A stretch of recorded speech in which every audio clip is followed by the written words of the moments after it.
зөвшөөрөл бүртгэлийн давхартлыг арилгах гэсэн ерөнхий санаа нь бол зөв юм аа. Засгийн газрын чөлөөллийн аяны хүрээнд гээд нэгдмэл ийм танилцуулга хийгээд тэгээд ийм нэг хадсан асуудлуудыг нэлээд хөндөд явуучих шиг болохын Ууганбаатар олон сая аваа зөв ярьжсна эргээл эсрэг нь болоо явчлаа. Би тэр нийслэлийн иргэдийн төлөвлөлийн төлөөлөгчтэй хурлын энэ 25/29 тогтоолын төслийг хэсэгчилж хүчингү болгоод ч энэ хуулийн хэрэгжилтийн амин сүнс нь алга болчихж байгаа. Яагаад гэвэл иргэн өөрөө зөвшөөрөл хүсэх. Тэгээд дээр нь дахиад энэ төрийн байгууллага хооронд мэдээлэл солилцдог байсан хамгийн том мэдээллийн дата нь байхгүй болчих байхгүй юу? Тийм учраас одоо энийг нэг сонсохоор бол 103 төрөл төдөн удаа 100 хэдэн төрлийн бараг бүртгэлийн давхартлыг арилгаж ийн энэ төр гэдэг. Энэ бол нэг чанарын ялгаа байхгүй нэг юм шийдвэр болгож байгаа. Тэгээ ер нь энэ салбарын хуулиудтай зөрчилдөх эрсдэлтэй салбарын хуулиудыг хэрэгжүүлэх гэж нэрссэн иргэдийн төлөөлөгчдийн хурал худалдаа үйлчлэгийн энэ 25/59 журмыг өнгөрсөн жил бид нар баталсан байхгүй юу. Тэгээ гол амин сүнсээ байхгүй болгочихаар яах юм. Тэгээд яг ерөнхийдөө энэ нэг юм хяналтын механизмыг ер нь төр өөрөө байнга ингэж байхгүй болгоод байгаа. Тэгээ эндээс үүсэж байгаа үр дагаврыг дараагийн 10 жилд иргэд өөрсдөө өөрнэ. Тийм учраас бид нар энийг ингээд хэлбэрийн хувьд өөрчлөөд мянган өөрчлөөд ч үр дүнтэй ийм чанартай ажил болж чадахгүй юм дээр ингээд яваад өөрчлөлт шинжилт хийсэн гэл маш олон ийм pop шийдвэрүүдийг гаргаад байгаа. Тэгээ би бол энэ хоёр асуулт асуусан. Салбарын хуулиудаа зөрчилдөхөөстэй байгаа тэр галын аюулгүй байдлын тухай хууль, хот байгуулалтын тухай хууль, эрүүл ахуйн тухай хууль, барилгын тухай хууль, хүнсний тухай хууль гэдэг. Эн чинь энэ журамд энэ хуулинд л үндэслэж энэ манай энэ журам явсан байхгүй. Гэтэл 4-1 5-1-ийн 4-2 чи яг энийг л зохицуулт нь багхгүй юу да. Тэгээ энийг байхгүй болгочоор та хэд ийм юу байхгүй болчихно. Одоо энэ журмыг хэсэгчилж хүчингү болгосон ч бүтнээр нь хүчингү болгосон ч гэсэн хууль зүйн дүгнэлтээр нэгдүгээр асуулт.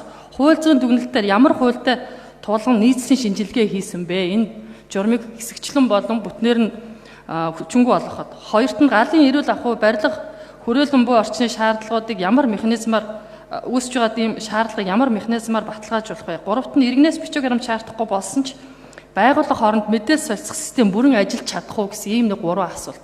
Тэгээ саналаа цуг хэлж хэрвээ бид нар энэ юг оруулж ирэхдээ төслийг оруулж ирэхдээ тогтоолын төслийг оруулж ирэхдээ уул нь нэг юм мөрдөх хэрэгтэй байсан, дагуулж орж ирэх хэрэгтэй байсан. Энэ өнгөрсөн хугацаанд 21 онд шиг санаж иргэн нөгөө тоон гарын үсэг хэрэглээд өргөдөл гомдол санал хүсэлт зөвшөөрөл тусгай зөвшөөрлийг заавал төрийн байгууллагт өөрөө hirч чадахгүй бол ингээд мэдээлэл аваад явуулдаг ийм нэг ажиллагаа явуулах байсан. Энэний үнэлэлт дүгнэлтийг хийгээд энэнийг алдаа дутагдал нь хаана байна? Өшөө дахиад энэ дата мэдээлэл орчин үеийн утас компьютер хэрэгжилж чадахгүй байгаа иргэд бол цаасаар ингээд авчирч өгч байгаа энэ мэдээллийн иргэн одоо хүсэлтийг ямар хурдан богино хугацаанд төрийн албач иргэд аж ахуйн нэгжийн хүсэлтийг одоо хурдан түргэн хугацаанд шийдэх вэ гэдэг арга шийдлийг оруулж ирэх хэрэгтэй байхад зүгээр тогтоолын дүрмд шаардлага төсөл манай журамд байгаа төслийн шаардлагад нийцүүлж төрийн байгууллагын үндсэн цаасан мэдээлэл болон онлайн мэдээлэлд авдаг байсан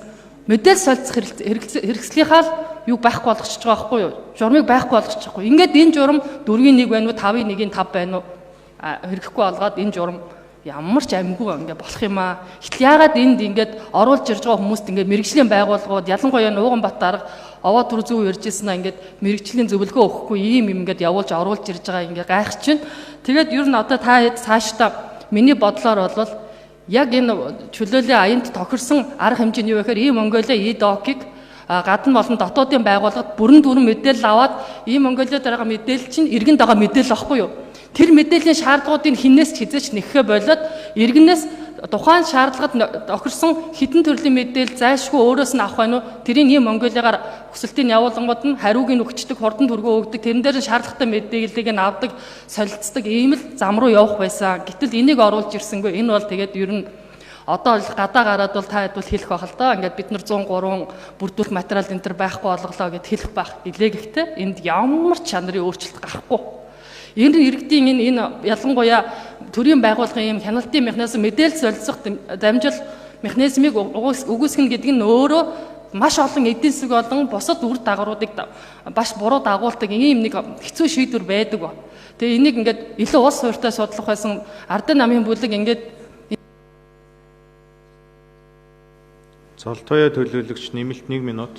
Ардын намын бүлэг бараг илүү сайжруулах гэсэн юугаараа саналаа өгчихсэн бол илүү хэрэгтэй л байх байсан. Гэхдээ одоо энэ журмын төслийг 4-1-5-5-1-5 гэдэг нь өөрөө 4-р зүйлэл хэлж чад 25-59. Тэгэхээр ингээд ямар ч өөрчлөлт гарахгүй шүү. За тэгээ 3 асуултандаа хариу авъя.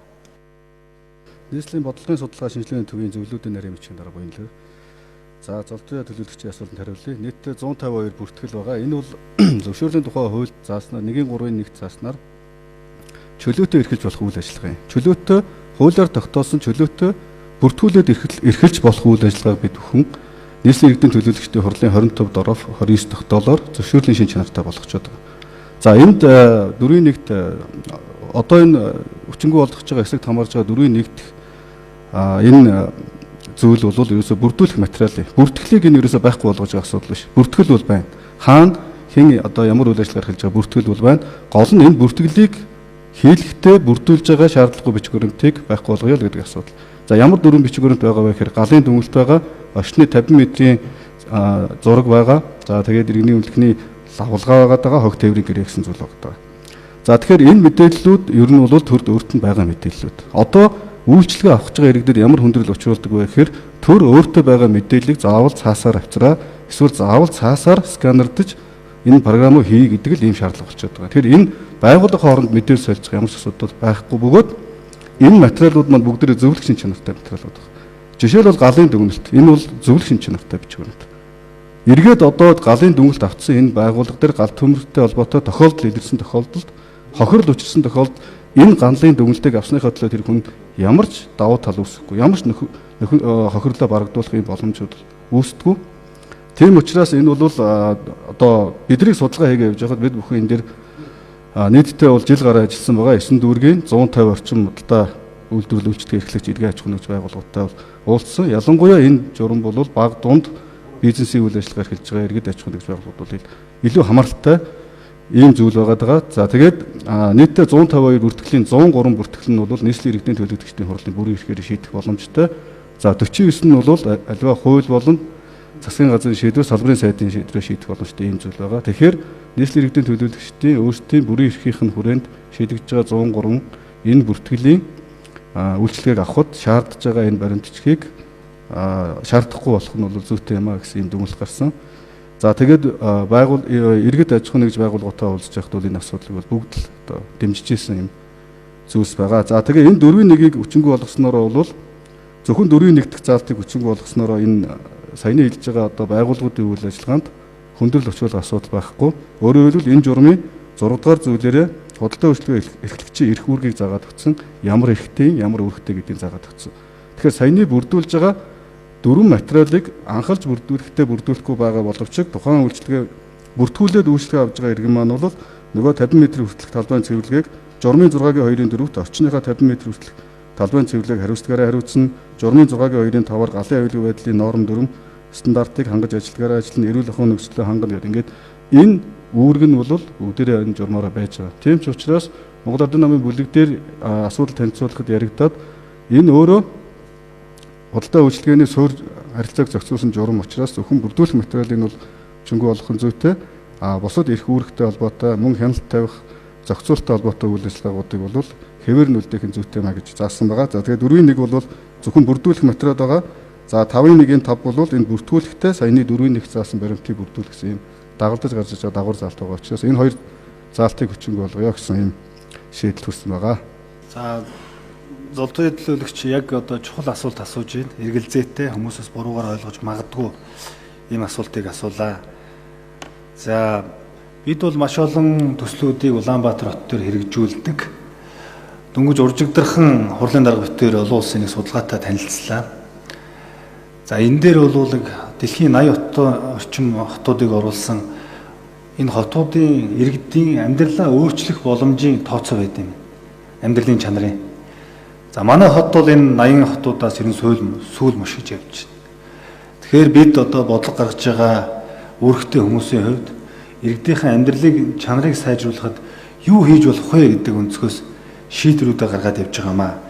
Тэрний нэг нь чөлөөлийн үндэсний санаачлагын хүрээнд за хэдий одоо e-license дээр эрхэн нээгдээд шууд мэдгдлээ хүргээд 30 хоногийн дотор үйл ажиллагаа эхэлж байгаа ч гэсэн 30 хоногийн дараа дахиад одоо энэ материал бүрдүүлэх, тэрийг бүрдүүлэхийн тулд төрийн хүнд сурталтай нүүр тулдаг ийм процесс байгаа нь шинжилгээгээр нотлогдсон учраас энэ одоо журмын 2 өөрчлөлтийг хийхээр ингэж иргэдийн төлөөлөгчдийн хоролдоо танилцуулж байгаамаа.